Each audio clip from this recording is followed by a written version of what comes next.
The St. Augustine Lighthouse has been standing tall since the 1800s, and it has quite a creepy reputation. There have been a number of strange occurrences and incidents here throughout its history. One of its earliest keepers, Peter Rasmussen, loved his cigars, and some folks claim they can still catch a whiff of his favorite scent lingering around the lighthouse. Then there's another keeper, Joseph Andrew. People will catch glimpses of him looking down from the top of the tower. The thing is, though, he died over 100 years ago. He died after he fell while painting the tower. The most haunted tale, though, is that of the Pitti sisters, Mary and Eliza. They'd been playing in a cart used to carry materials back and forth to the lighthouse, but it broke loose, sending them tumbling into the water. Even after 150 years, there are reports of giggling and playful laughter echoing from the tower late at night, believed to be the spirits of the young girls. Some even claim to have spotted them floating around the bay. Step into the Florida Theater in Jacksonville, Florida, and you might feel the lingering echo of its past. A past that doesn't just sleep when the lights dim. Built on the grounds of an old police station in 1926 and opening its doors in 1927, this historic venue carries whispers of its earlier days. Visitors and staff share unsettling stories of strange shadows flitting across the balcony and mysterious shapes that show up in photos as if someone or something refuses to be forgotten. Most chilling of all are the rumors swirling around the ghost of an old projectionist whose spirit is said to still wander the halls long after the final credits have rolled. Despite the efforts of paranormal experts who came to debunk these ghostly claims, they instead left with more questions than answers, having encountered eerie phenomena that suggest something truly unworldly haunts the Florida Theater. It's a place where the past doesn't just haunt, it holds court, making the theater not just a spot for a show, but a doorway to the mysterious and the unknown. What I've learned doing these lists is that if you die in a movie theater, a park, a hospital, like your ghost, you're staying there for the rest of the time. You never hear about a haunted laundromat or something like that. I don't know. Key West Cemetery, 100,000 or so corpses are buried here, all packed into the 19-acre space. The cemetery was built back in 1847 after a hurricane wreaked havoc on the island, and this cemetery has seen it all, from the tragic victims of that natural disaster, soldiers of the Spanish-American War. There's a whole lot of history here. Now, aside from all the ghosts that are said to roam around here, and there are a lot, this is also the cemetery at the center of one of the most insane, creepy tales in American history. This is the cemetery where Carl Tanzler dug up Elena Milagro Hoyos. He was obsessed with her, and after digging up her body, he tried to preserve her. He kept her in his home and would even sleep next to her. Yeah, creepy. But who are some of the ghosts that are said to lurk here? First, there's the Bahamian woman. Folks say she appears both day and night, and unlike ghosts that just vanish into thin air, this one is much more abrasive. She's pissed pretty much all of the time, but especially if she catches you disrespecting the graves. Sit on a tombstone, stomp across a plot, and she may show up. There's also the story of the young girl's voice. Visitors have told stories of wandering through the cemetery when they suddenly hear a small voice calling out to them, and then they follow it. Only when they finally reach the source, they simply find the grave of a young girl. I read that there's also a gravestone in there that says, "I told you I was sick." Which, I love that. Be petty even in death. Whatever. On a remote island within the dry Tortugas, Fort Jefferson stands as quite the structure, as it was built from 16 million bricks. It's just a crazy fact. Originally constructed to protect and guide ships navigating the treacherous waters of the Florida Straits into the Gulf of Mexico, this massive fort has morphed through history from a vital military stronghold to a shadowy, haunted relic. As the Civil War raged, the fortress transformed into a grim prison housing Confederate captives, sealing its fate as a site steeped in dark tales and tragic events. Today, Fort Jefferson is not only a major tourist draw, but also a reputed epicenter of ghostly encounters. Imagine a place where every conceivable horror has occurred, including executions, people eating, deadly disease outbreaks, you name it, this place has seen it. It's said that inmates turned on each other with makeshift weapons, and the surrounding waters claimed the lives of those trying to escape. Among its notorious residents was Dr. Mudd, the physician whose legend says treated President Lincoln's assassin. Imprisoned at Fort Jefferson, he became a pivotal figure during a virus outbreak that claimed 38 lives. His medical interventions spared many more, and today paranormal enthusiasts and skeptical reporters flock to the fort, some armed with photos they claim capture spectral glares, potential proof of the supernatural. The most haunted building in Tampa is said to be the Cuban Club. This place isn't just famous for like one or even a handful of ghosts. Some say there are hundreds, which is too many ghosts. The Cuban Club was built in 1917 as a social services organization for Cuban immigrants, hence the name. There was all sorts of stuff here. There was a bowling alley, a spa, a restaurant, a swimming pool, even a theater, and that theater is where our first ghostly tale begins. An actor took his own life on stage sometime in the 20s. He'd forgotten his lines, and this was just the last straw. He ended it right there. I don't know how exactly. There's probably very different versions of the story, but point is he died. Now some say his spirit still hangs around the theater, unable to move on. Then there's Little Jimmy, the ghost of a boy who drowned in the club's swimming pool. His spirit is said to mess with flashlights and appear in photographs taken when the club is empty. And there are a number of other nameless ghosts. Some say there's the energy of two former board members who had a falling out, with one firing at the other in anger. Sometimes the pianos are also said to play by themselves, and there's the ghostly spirit of a woman in a white dress who wanders the halls. One staff member told a story about a woman visiting the building having been so frightened at the sight of her that she fell to her knees crying. Starting off this list, in our number 10 spot, we have Derrick Frierson. The information put out by authorities regarding this case states that the crime in question took place in 2015 on a night after the suspect had been drinking at a bar in the downtown Orlando area. After having a few too many, he apparently entered his vehicle to drive out of the downtown area. Already bad for sure. The report continues on that he struck the rear of a vehicle which was stopped for a red light at the intersection of East Colonial Drive and North Mills Avenue. When he impacted, it is said that his car was traveling at 55 miles per hour, which is 88.5 kilometers per hour, and that it made no attempts to avoid the crash. This crash caused the death of one person in the vehicle that was sitting at the red light, along with another one of the passengers to become paralyzed from the waist down, while the other 3 in the vehicle all sustained other injuries as well. Derrick was found to have had a blood alcohol level of 0.215 that night, which is over 2.5 times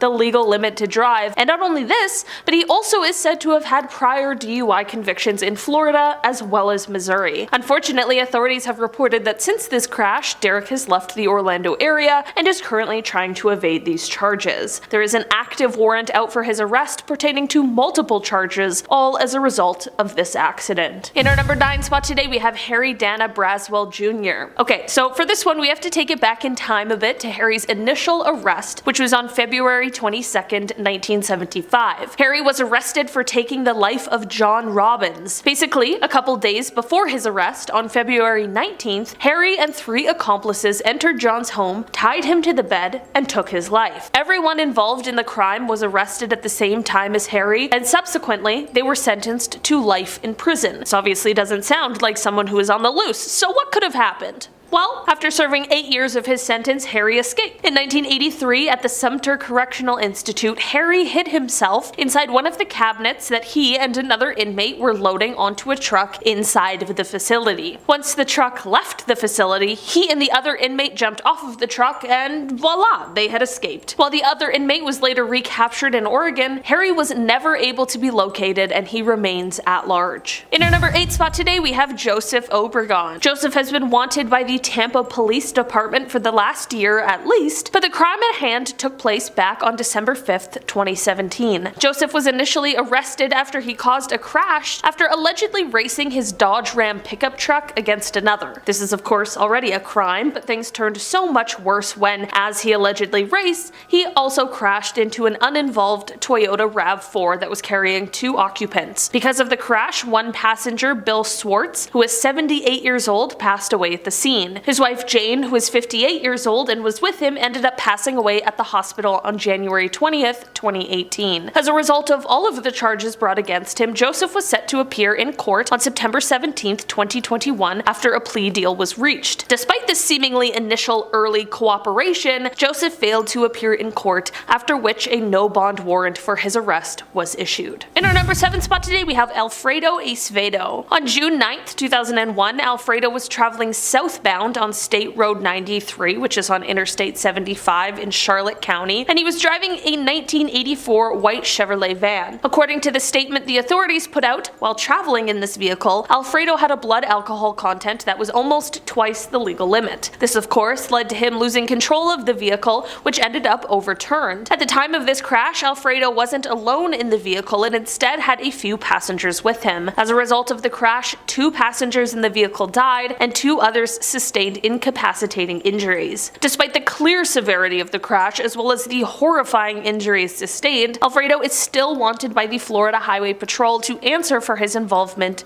in this crash. In our number 6 spot today, we have Gasbar de Gasbar. On February 3rd, 2015, Gasbar was traveling in a 1996 yellow Thomas passenger bus when he pulled into the Marathon gas station in Indiantown. This small community was shocked that day for what transpired next. As Gasbar was backing the bus into the parking lot, there were 2 men sitting on a bench in front of the station. For reasons that no one is exactly sure of yet, the bus didn't stop and instead ended up striking both men, leaving one pinned between the station and the bus. Unfortunately, this led to the man passing away at the scene. Gasbar is said to have exited the bus after this horrific moment, but instead of sticking around, he apparently fled the scene. Others have identified him as being from the town, but no one is entirely sure where he went. There is an active arrest warrant out for him for a hit and run. Number 5, the Blue Anchor Pub. Another bar, another haunted bill to pay. Here we go, debit or credit. Heading over to Delray Beach, the Blue Anchor Pub was built in 1840s in London, but the wooden interior was sent to New York City and then later on sent to Florida in 1996. So yeah, these spirits must be confused. They go from Jack the Ripper to some dude wearing a Yankees hat talking to a TV. Trapped in the wooden interior is the ghost of one Bertha Starkey, who was sadly killed by her husband back in the 1840s. Now you know Bertha is lurking about when you hear rattling pots in the kitchen, and sometimes if you're really unlucky, you'll hear wailing in the middle of the night. Nice, again, horrible sleep at this place. The Blue Anchor sounds like a really relaxing time, but every night at 10 o'clock the current owners will blast a ship horn to scare away her spirit. I don't know, I feel like blaring a ship horn at 10 p.m. is more jarring than some pots and pans moving sometimes. You know what I mean? I'd rather hear the pots and pans than in the middle of the night. No way. Number 4, the Biltmore Hotel. Another hotel to avoid at all costs. Awesome, we love these ones. First of all, do you actually like staying at a hotel? Some people love it. Some people find it super relaxing. I can't help but think about what went on in the bed before me. You know what I mean? Like, you're like, why does this part of the bed feel a little bit caved in? What's going on here? Every time I'm in a hotel, I have the worst dreams and I can't sleep at all. The Biltmore Hotel in the city of Coral Gables is also one of the most haunted hotels in Florida. You've probably heard of this at some point. It all started in 1926 during initial construction. The Biltmore witnessed a foul killing on the 13th floor. The 13th floor of all floors, my God. The Biltmore was also turned into a military hotel during World War II before ultimately being closed and then abandoned later in 1968. Now, the city renovated the hotel later on in the 80s, but it didn't take long for ghost stories to start to spread. It's horrible, horrible past, I mean, more than fair. Now, of course, the most activity is on the 13th floor, so if you do check this one out, really double down, go to the haunted floor, you know, don't just look outside and then book. Go in, stay a night. I can't believe some buildings don't have a 13th floor. Can you imagine that? Well, they do, but everyone pretends that they don't, you know what I mean? They're like, yeah, it's 12. I don't know, we'll see. Are you a 13th floor believer? Comment down below. Me personally, I don't think so, because it's the 14th or the 12th. Or the 13th, I don't know anymore. No one knows anymore. It goes 11, 12, 14. You're like, really? What's the 14s? We know what's going on here, come on. Number 3, Tampa Theater. If you're a fellow theater kid, you're also gonna love this one. Here we go. Tampa Theater opened up in 1926. The theater is now said, of course, to be haunted by a woman that was struck and killed by a carriage on the property. Imagine being hit by a carriage, it's so slow. This was actually before the theater was built, so her spirit has been there for a while. If you go to Tampa Theater today, you might catch a glimpse of that woman in a white gown walking across the mezzanine hallway. This time without carriages whipping through, hopefully, sans carriage. Imagine telling somebody in front of you to sit down during a show, then they just disappear. You're like, I think that was a ghost. I think that was probably a ghost. It says in the playbill, ghost, so maybe that was her. Tampa Theater, of course, has leaned into these claims. Now they offer Ghosts of Tampa Theater tour, where guests can learn about its haunted history. I'd love to do this tour. I don't know, maybe I'll go to Florida. Who knows? I won't. I'm like, I'm probably not going to. Number 2, Key West Cemetery. A cemetery that's haunted. Get out of town. You don't say. The Beachside Cemetery was built in 1847. Now, it was built specifically for victims of a hurricane that occurred a year prior in 1846. That's terrible. Now, the cemetery is the final resting place for roughly 80,000 to 100,000 people. So yeah, I can only assume there's a ghost or two hanging out. That's extremely tragic. Walking through a graveyard at night is scary enough anytime, but Key West Cemetery is so specific that the entire time you're walking through, you feel connected in a way. Now, me personally, I'm all set. I don't want to feel connected to an 1846 tragedy. I'm all set. I'll go the long way around the cemetery, then I'll meet you on the other side, if anything. But if you're into this kind of thing, they also offer ghost tours, so knock yourself out. There you go. Apparently, it's too scary for children, so that's a plus. Lines will be a little shorter than usual. And finally, number 1, St. Augustine Lighthouse. A scary lighthouse? How? How is that possible? The St. Augustine Lighthouse is located, of course, in Florida and was built between 1871 and 1874. And it's considered Florida's first official lighthouse ever. Imagine that. Boom, let there be light. Hey, I made you a lighthouse. Enjoy, we're all good now. There have been several tragic events over the following years, seeing as it's the first lighthouse ever. Seen a lot of history. But even during initial construction, there were several freak accidents on site. Today, said spirits are still lurking about. Sightings of shadowy figures are common, but just one time, somebody saw a hand coming through the tower door. Yeah, a floaty hand, like from Idle Hands. How terrifying is that? Can you imagine just a Smash Bros hand just lurking near you? Several guests have reported furniture also moving around on its own, which is definitely a hazard. And one person even said that they had some of their arm hairs plucked off of them while they were in the basement. Probably that floaty weird hand, just doink. Give me one of those. Another guest felt someone grab their ankle at one point while walking down a hallway, which actually caused them to trip and fall down, so something's going on. I don't know what this ghost hand wants, but it's pretty chaotic to me, it seems. I think the ghost hand wants you to click like if you like this video. I think that's what it wants. Nestled in the heart of Florida, a stretch of Interstate 4 harbors a chilling secret that might just make your GPS falter and your headlights flicker. Known as the Dead Zone, this haunted highway is steeped in ghostly tales that date back to the days when pioneer spirits roamed the land. Locals whisper about electronic blackouts and strange voices that crackle through car radios as they drive through this mysterious section of road. I don't know, I've never really heard about like a specific, I think we've done top 10 haunted roads in the past, but I don't know if we've done top 10 haunted specific sections of roads. I don't know, maybe that's an idea. The origins of the Dead Zone trace back to a tragic past involving a group of Swedish settlers who met their untimely demise due to an epidemic before the turn of the 19th century. These settlers were laid to rest right where they fell, and a local farmer later acquired the land, farming respectfully around the graves, never disturbing the final resting place of these souls. What a nice man. However, the serenity of this site was disrupted in the 1950s when the farmer's widow sold the land to the state, paving way for Interstate 4 to be constructed directly over this sacred burial site. Today, some believe that these restless spirits of the pioneers are expressing their displeasure by meddling with the very fabric of reality along this segment of the highway. It's no wonder that the area has become notorious for its spooky occurrences, from unexplained accidents to bone-chilling sounds emanating from nowhere. So next time you're driving down the I-4 and your radio starts to hiss or your dashboard lights start to dance, remember that you might just be passing through the dead zone, where the past is anything but forgotten. So that's just nice for your little road trip. You're just having snacks with your family, listening to the radio, and you're like, oh, we're driving over somebody's burial site. How sad. Pour one out.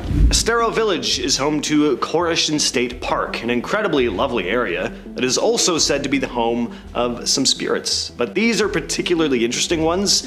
They're the ghosts of a former cult. Now, the park was the site of the Koreshan Unity, a commune founded by Cyrus Teed, who proclaimed himself as the Messiah in the late 1800s. Teed and his followers settled here in 1894. When Teed died in 1908, though, his followers loaded him up into a bathtub while they awaited his resurrection. Well, weeks went by and he hadn't come back to life yet, and his decomposing corpse was getting so bad that the health department stepped in and forced them to get rid of it.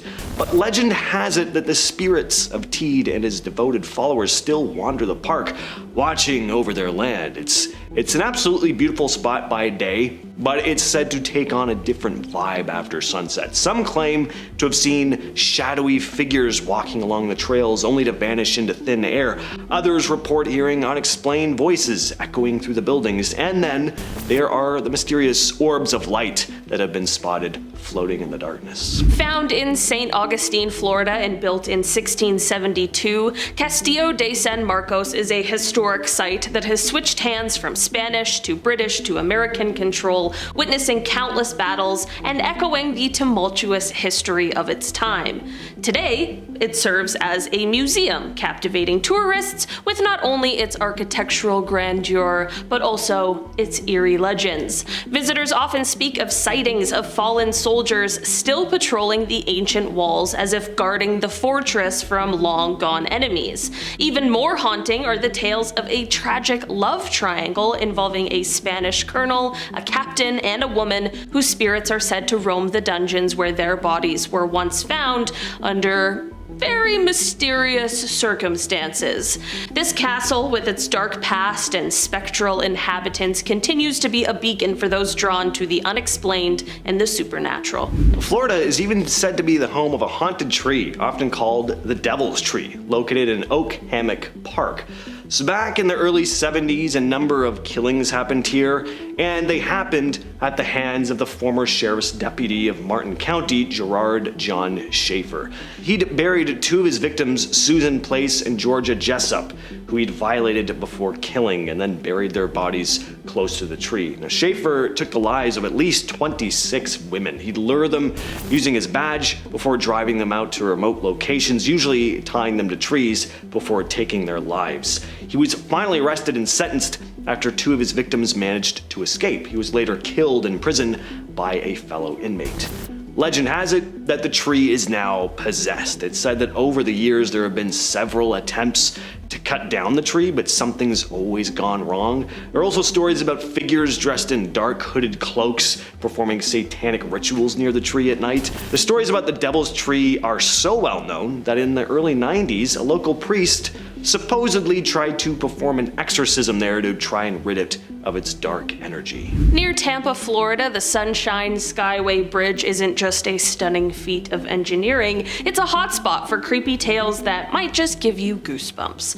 Let's take it back to 1980, and amidst a foggy morning, a colossal freighter misjudges its path and slams into the bridge. The impact is catastrophic. Cars and even a Greyhound bus plunge into the icy depths below. But the eerie occurrences don't stop at this freak accident. Over the years, the bridge has become a grim sight where 200 unfortunate souls have met their end, leaping from its highest point. And if that's not enough to send a shiver down your spine, consider the whispers some have heard while crossing, or the shadowy figures seen wandering perilously close to the edge.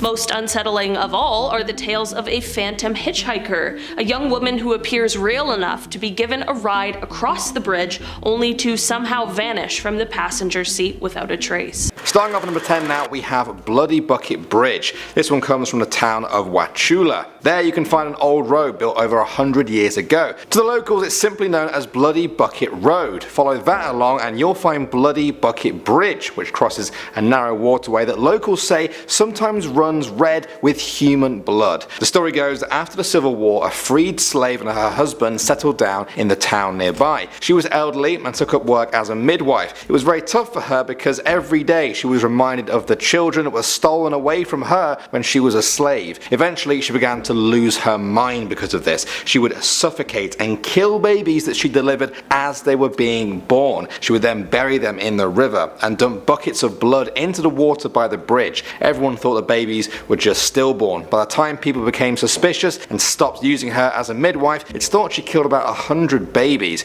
She was exiled and spent the rest of her days as a madwoman in the Florida swamps, screaming that she was being haunted by the ghosts of the babies. She always kept a bucket next to her that was said to fill up with ghostly blood. Legend says if you go to that bridge today and wait for a full moon, you can see the water run red with blood. Stay too long though, and you may even hear screams coming from the woods. Moving on to number 9 now, we have the Skunk Ape. A number of southern states in the US have the legend of the Skunk Ape, but I think it's most prominent in Florida. Ever since the 1960s and 70s, Floridians have been reporting the sight of a giant ape-like creature stalking the Everglades. More often than not, they don't just see this creature, they also smell it. It gets the skunk part of its name from its unbearable odor, said to be like methane or rotten eggs. Physical descriptions vary, but the skunk ape is said to stand about 7 feet tall and weigh up to 450 pounds. Locals say it lives in alligator caves along with dead animal carcasses. While most scientists have discredited the idea of a giant ape running around Florida, there are many people who swear by it. These days there's even an official skunk ape research headquarters in Ochapee. Researchers collect samples and investigate reports of swamp ape sightings. At the time of recording,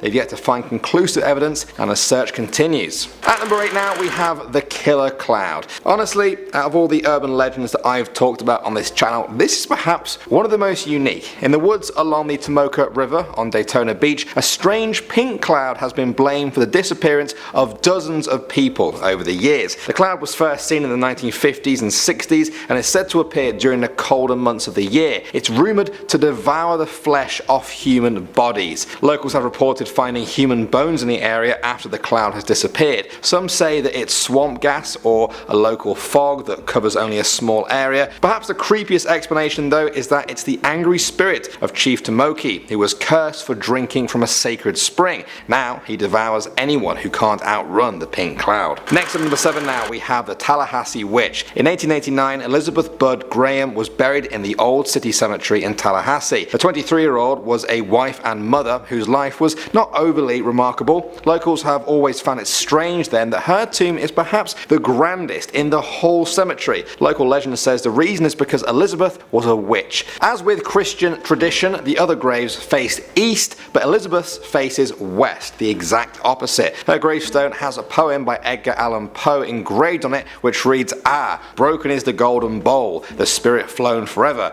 Let the bell toll, a saintly soul floats on a Stygian river. Come, let the burial rite be read, the funeral song be sung, an anthem for the queenliest dead that died so young, a dirge for her, the doubly dead, in that she died so young." Now some people believe this holds clues to her being a witch. Broken in a bowl is said to refer to her killing a vampire. Doubly dead refers to witchcraft, as a witch must be killed twice to die. To this day, locals have reported modern day witches visiting her grave to pay their respects. In our number 5 spot today, we have Uriel Aguilar. The incident involving this man is said to have taken place on June 26, 2008, when Uriel ran into another man named Pedro Trevino at the Prime Supermarket in Mulberry, Florida. The men knew each other because they were co-workers, and there was a bit of a rocky history there because it is said that they had prior altercations with one another. Authorities reported that as Uriel and his brother were leaving the store, Pedro approached them and challenged Uriel to a fight. Uriel agreed to the fight, and when he went to meet Pedro in the parking lot for it, he also brought a weapon along with him.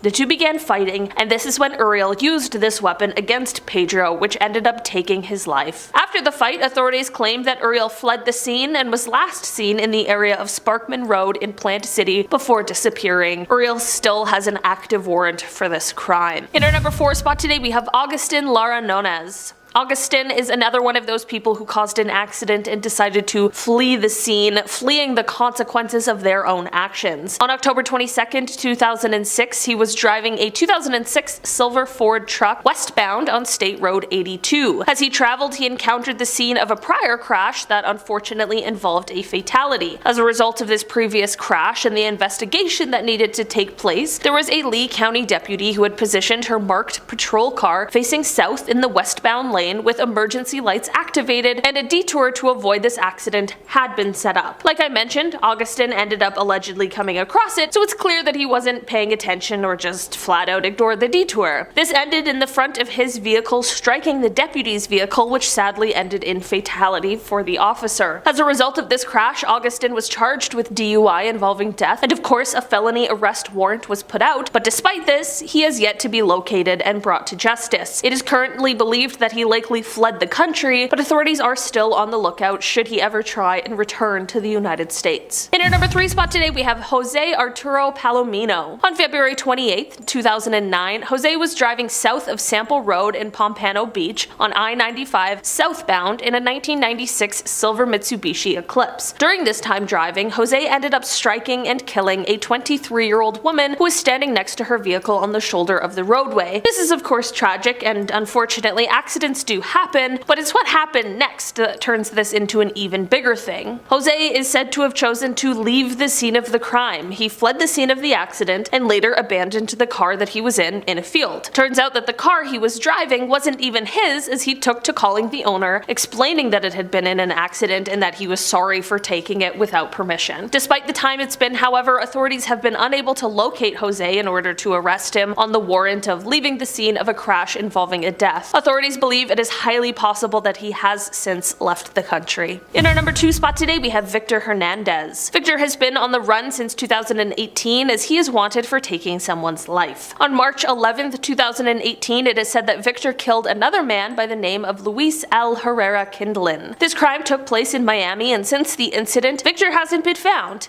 In the poster about how Victor is wanted, authorities revealed that not only should he be treated as being armed and dangerous, but he also has one identifying feature about him, and that is the fact that he has a stoma in his throat. Right now, there is a reward for any tips that lead to his arrest. Right now, the Miami-Dade Florida Keys Crime Stoppers is offering a reward of up to $3,000, so if anyone has any information, they should definitely reach out to them to share, and all the tips will remain anonymous. In our number 1 spot today, we have Eric John Ritters. Eric is a wanted man and has been for quite a while now, since an incident that occurred on November 8th, 2002. Basically, that night, Eric was traveling in a 1999 Oldsmobile northbound on Florida State Road 423, and he was going quite fast, definitely a lot faster than he should have been. As he sped, he allegedly lost control of the vehicle and ended up striking another car that was legally stopped. The front of Eric's car ended up hitting the driver's side door of the other vehicle, which caused significant damage, as well as very sadly led to fatal injuries for the driver, as well as the 2 other occupants of the vehicle that Eric hit. Eric was not only driving while intoxicated, but he was also going approximately 97 miles an hour at the time of the incident, despite it being a 45-mile-per-hour zone. I had to convert it to kilometers to get the full magnitude of the speed, so if you're like me, that's about 156 kilometers per hour in a 72 kilometer per hour zone. Despite these extensive injuries and the loss of life, Eric completely disappeared and still has 3 active warrants out for his arrest. Kicking off our list at number 10,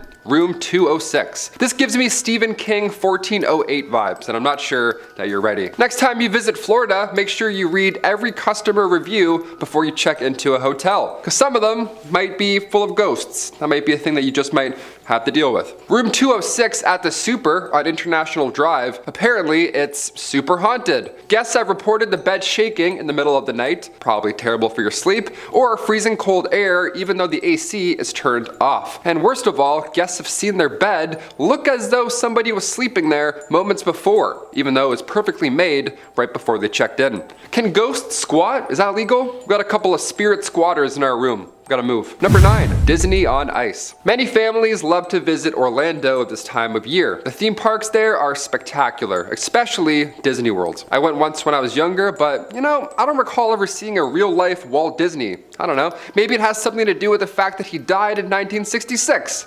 Who knows? But never say never. One of Orlando's oldest tales is that Walt Disney had his body cryogenically frozen after his death. And right now, apparently it's being stored in a bunker underneath the theme park. I mean, that's a bit more creative than being cremated. I'll give him that. It's pretty Walt Disney of him just to freeze himself forever. A grad from the University of Central Florida Film School, Benjamin Lancaster, they actually made a film about this whole idea. It's called The Further Adventures of Walt's Frozen Head. That's a family classic, some would say. Number 8, Scarlett O'Hara's. You're gonna need 2 pieces of ID for this next one, alright? Perhaps the most haunted bar in Florida, located in St. Augustine, Scarlett O'Hara's is haunted by a past owner. Many believe that spirit likes to make itself known to guests. That's always fun. Try and go grab a pint and now you got a ghoul in front of you. That spirit is one of George Coley. Now George sadly bit the bullet one night when he was in his bathtub, so now we have a series of unexplainable events. Plates and glasses will sometimes move across the bar on their own, and the jukebox keeps playing Help Me Rhonda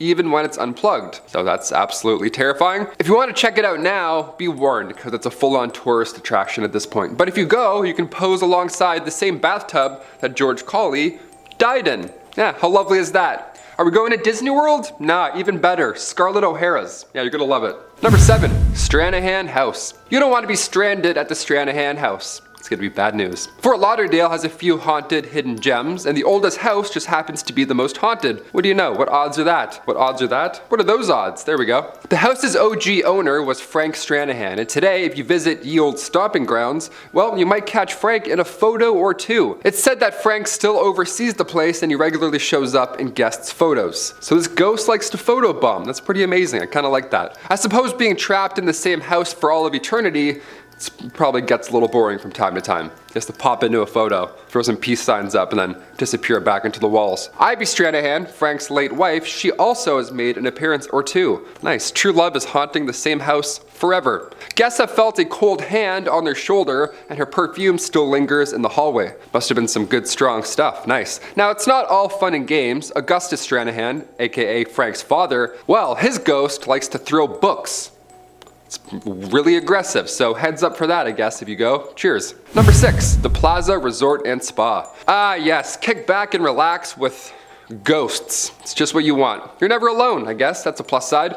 The Plaza Resort and Spa sounds like a relaxing getaway until you start looking up footage of the actual resort. One's gonna get your attention for sure. Back in August 2013, security cameras captured late night footage of this shape-shifting ghost, some sort of spirit, some scary blob. It's bad news, really, in any regard. What happened was the original building was destroyed by fire in 1909, and current staff will testify that they've seen the ghosts of victims caught in that blaze. How they know? I have no idea, but apparently they do know. It's a lot of details for one ghost appearance. One of the most common sightings includes a woman whose spirit is known to mess with the elevators and make items in the kitchen disappear. Okay, really? That last one's for sure an employee stealing food. He's like, oh yeah, I don't know. I think a ghost ate that cheesecake, boss. I don't know, spooky stuff, spooky. Moving on to number 5 now, we have the Devil's Chair. Legend says that in a graveyard in Cassadaga, Florida, is a chair that belongs to the devil himself. It's a wide brick bench that was supposedly built by the devil. Every night at midnight, the devil returns to sit in this chair. It's meant only for him, and if you sit in it, he will have his revenge. Locals say that he whispers evil ideas in your ear while you're in the chair, ideas that will haunt you forever and send you down a spiral of evil doings that will result in you going to hell, where you can join him forever. Another strange addition to the legend is that if you leave a full, unopened can of beer on the chair and return the next morning, the can will be empty, but still unopened. Somehow. That's all I know. You'll just have to visit and try for yourself if you want to know more. Good luck. Moving on to number 4 now, we have the Riddle House. This Edwardian house was built in Palm Beach in 1905. From the outside, it looks like nothing out of the ordinary, but its history has attracted paranormal hunters from all over the world. Its original purpose was as a funeral home, housing bodies overnight before their burial. In the 1920s, it was bought by Carl Riddle, who turned it into a home for his family. They were terrorized by spirits of the dead from years gone by. Eventually, one of the Riddle's employees hung himself in the attic room of of their house because he saw no way out of the hard times he had fallen upon. Carl wrote in his diary that after that, the energy in the house changed. Employees heard voices where no one was there. Carl removed the beam from which the man had hung himself, but the hauntings continued. The family were forced to leave. Years later, the house was taken apart brick by brick and moved to the South Florida Fairgrounds, and amazingly, people claim those ghosts went with it. They say some evil spirit still lives in the attic, attacking anyone who dares climb the ladder. Moving on to number 3 now, we have the ghosts of the St. Augustine Lighthouse. Built in 1874, this lighthouse started out normal, being passed from owner to owner. That was until it came into the hands of Peter Rasmussen. His spirit is said to have imbued itself with a lighthouse. Now, he was said to be absolutely obsessed with cigars, smoking multiple ones a day. All these years on, staff report smelling cigar smoke years after Peter died. Another legend involves a pair of girls, Eliza and Mary Pitty. They were playing in the nearby waters in the late 1800s while their mother worked on the lighthouse. In a tragic accident, the girls drowned. Staff say their laughter can still be heard from the top of the lighthouse every single night. Next up at number 2 now, we have Spook Hill. In the town of Lake Wales, you can find Spook Hill. Locals will tell you that it's a must-see for anyone interested in the paranormal, although you may have already thought that based on the name. Legend says that if you stop your car on the right spot on Spook Hill and put it in neutral, you can experience your car rolling uphill. Most people are happy to just experience it, be a little bit scared and then move on. But for those of you who want to know the creepy side of things, you'll be pleased to know that there is a story meant to explain this. A nearby sign reads, "Many years ago, an Indian village on Lake Wales was plagued by raids of a huge gator. The chief, a great warrior, killed the gator in a battle that created a small lake. The chief was buried on the north side. Pioneer male riders first discovered their horses laboring downhill, thus naming it Spook Hill. When the road was paved, cars coasted uphill. Is this the gator seeking revenge, or the chief still trying to protect his land?" And finally, number 1 now, guys, we have Robert the Doll. Now, I've talked about this doll a lot on this channel, and it never gets any less creepy. In 1906, Robert Eugene Tott was given a doll as a boy in Florida. It was a gift from his nanny, who also dabbled in voodoo. The 40-inch tall doll was made of wood, stuffed with wool, and wore a sailor outfit. This is where it gets confusing. Robert gave up his name to the doll. He just gave it up and started calling himself Gene instead. Gene spoke to Robert the doll all the time and swore the doll was real. Eventually, even neighbors began to think that they heard the doll whisper back, change its expression, or even move by itself. Some local children once claimed they saw the doll looking out of the top window of the family's home. The family began to think that their son's doll might be possessed. Yeah, I would too. No matter how much they wanted to get rid of the doll though, Gene just wouldn't let go of it. He kept this creepy doll for the rest of his life. These days, the doll sits in a glass box at the Fort East Martello Museum. Despite the glass and the years that have passed, even the sight of him creeps some people out.